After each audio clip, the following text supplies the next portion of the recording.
90 काव काने काव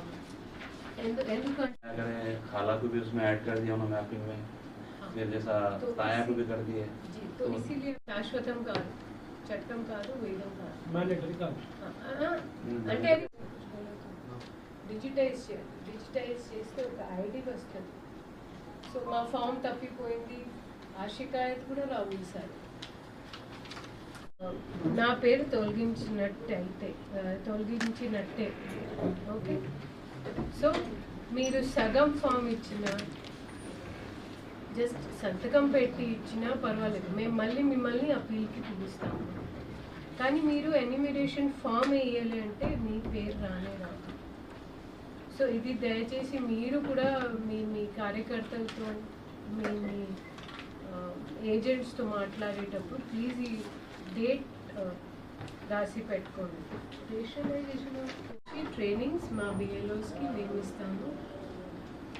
ట్రైనింగ్ మనం కనీసం 2-3 సార్లు ఇవ్వాలి.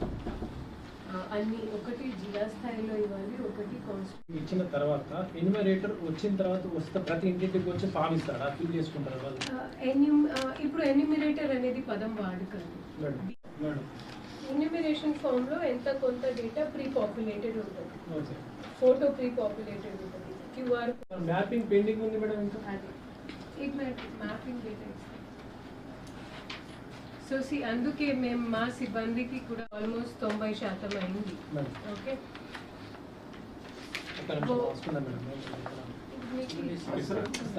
బోధనలో 89 తీసుకోండి, బాన్స్వాడలో 91, Nizamabad Delhi 68, lowest, Nizamabad rural 92, Balkonda 90. So సింపుల్గా సార్ ఏం చేస్తారు,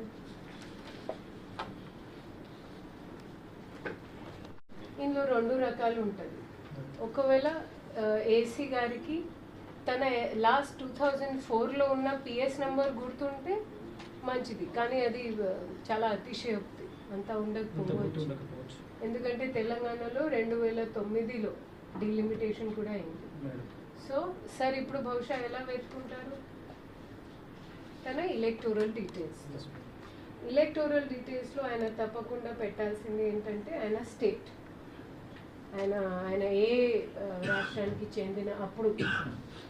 సో ఇందులో తెలంగాణ